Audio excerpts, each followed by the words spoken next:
हरे कृष्णा। आप सभी के दिन शुभ और मंगल हो। आज वट सावित्री व्रत की संपूर्ण कथा और अमावस्या व्रत की संपूर्ण कथा। आज 16 मई जेठ मास अमावस्या तिथि की सुहागिन महिलाएं अपनी पति की लंबी आयु के लिए व्रत रखती है। यह कथा सावित्री माता द्वारा अपने दृढ़ निश्चय, बुद्धि और पतिव्रता धर्म से यमराज को बेवश कर सत्यवान को प्राण आपस लाने के लिए इसी दिन किए थे।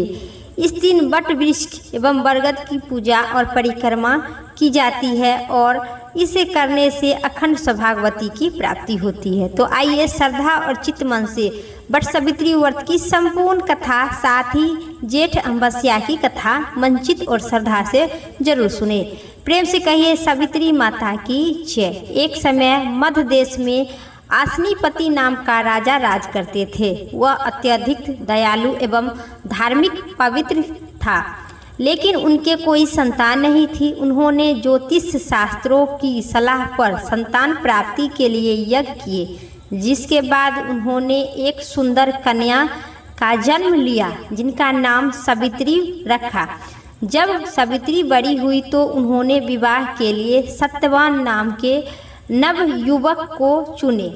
जब वह यह बात के लिए देवर्षि नारद जी को पता चली तो उन्होंने सावित्री के पिता आसनीपति को बताए कि जिस सत्यवान से सावित्री का विवाह करने जा रहे हैं उनका आयु बहुत कम है।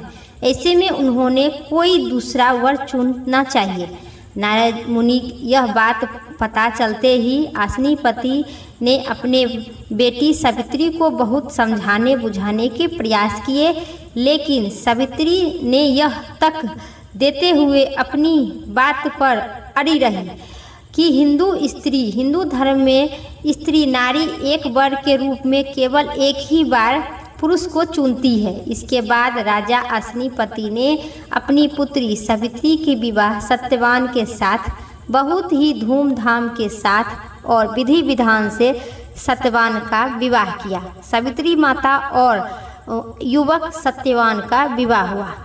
इससे पहले नारद जी कहे थे कि यह लड़का जो है अल्पायु है, इनका आयु बहुत कम है, आप कोई और वर चुनिए, लेकिन सावित्री माता नहीं मानी। सत्यवान के पिता का नाम दुष्ट सेन था, जिनका राजपाट भी छीन चुके थे। सत्यवान के माता और पिता दोनों ही दृष्टि भी जा चुकी थी, आँख से अंधे थे और वे वन में रहा करते थे। विवाह के बाद सावित्री भी अपने पति के साथ सत्यवान के साथ उसी वन में रहने लगी। पति के साथ ही सास ससुर की सेवा करने लगी। कुछ दिनों बाद नारद मुनि सावित्री के पास आए और उन्हें बताए कि आपका सत्यवान का पति मृत्यु का समय आ गया है। जब यह बात सावित्री को पता चली तो उन्होंने अपने पति की लंबी आयु के लिए प्राप्ति के लिए उपवास करना प्रारंभ कर दिए।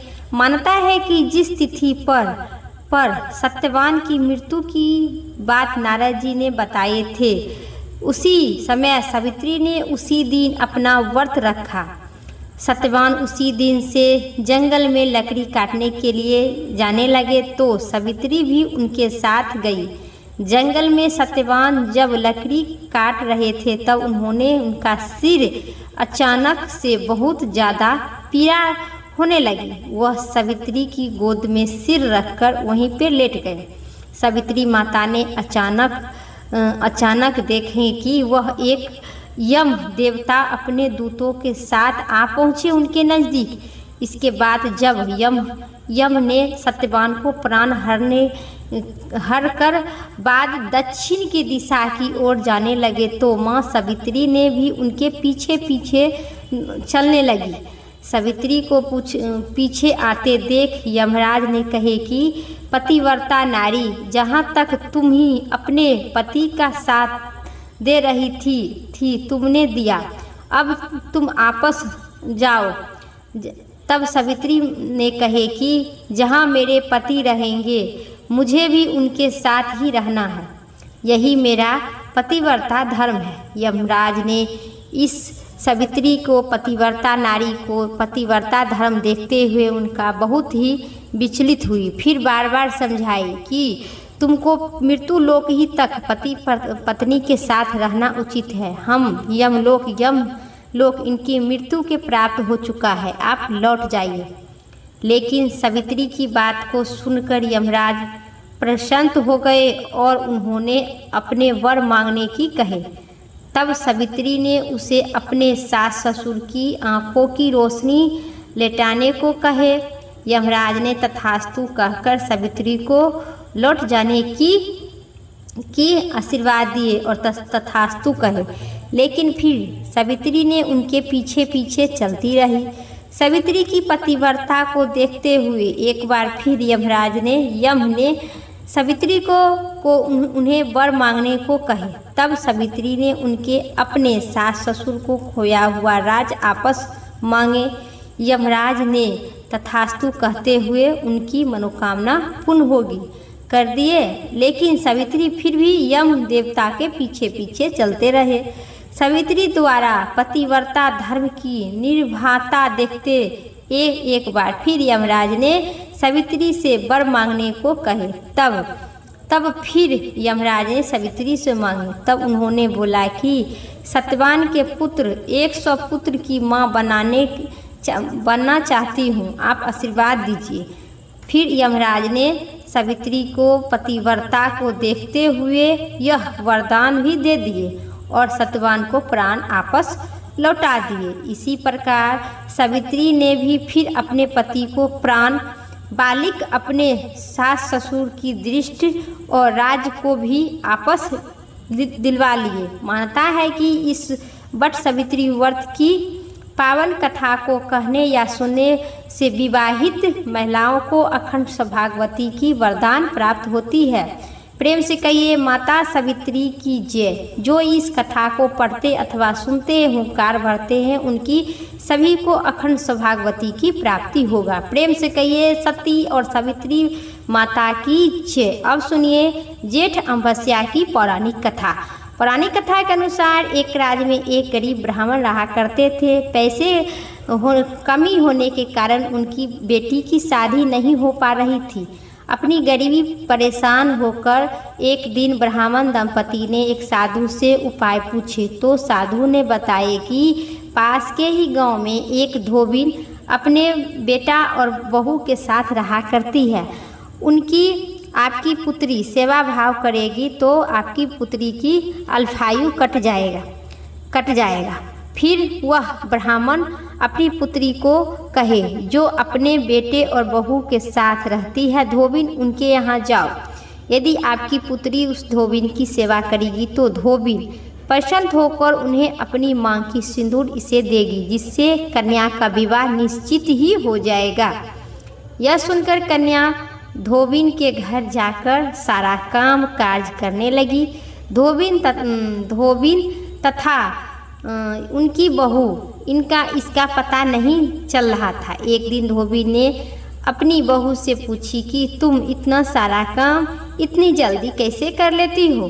बहू ने बोली मुझे तो लगता है यह सब सारा काम आप ही करते हैं। धोबिन चक उठी और नज़र रखना शुरू कर दिए। सुबह जब धोबिन उठी तो उन्होंने देखा कि एक लड़की चुपचाप आकर सारा काम कर रही है। ऐसा कई दिनों तक चलता रहा। एक दिन धोबिन ने लड़की से इनका कारण पूछे। कन्या ने धोबिन को साधु द्वारा कही हुई सारी बात बता दिए। उनकी बात सुनकर धोबिन ने उन्हें अपनी मांग का सिंदूर दे दिए और उसी समय धोबिन के पति मृत्यु की प्राप्ति हो गए। इससे दुखी होकर कन्या घर से निकल गई और एक पीपल के पेड़ रास्ते में मिला जो वहाँ पर पास में बैठ गई और ईंटे के 108 टुकड़ों को लेकर उनकी 108 बार परिक्रमा की और एक एक ईंटें फेंकना शुरू कर दिए। ऐसा करने से लड़की ने धोबिन के पति का जीवित कर दिए। धोबिन का पति जीवित होकर उठे। पीपल के पेड़ की परिक्रमा करने से लड़की को शुभ फल की प्राप्ति हुआ।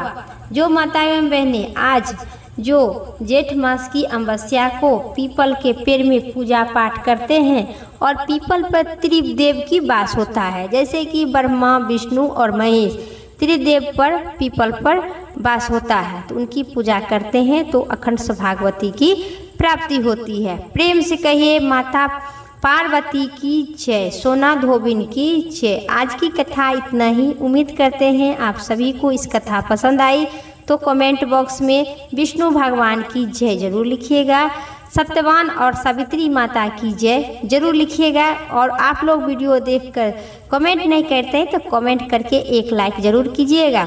चैनल पर नए हैं तो सब्सक्राइब कर लीजिएगा, क्योंकि इसी प्रकार के धर्म, कर्म और शास्त्र से वीडियो लेकर मैं उपस्थित रहती हूँ। फिर अगली वीडियो लेके आते हैं, तब तक के लिए आप सभी स्वस्थ रहिए, मस्त रहिए। जय श्री राम। सती सावित्री माता की जय।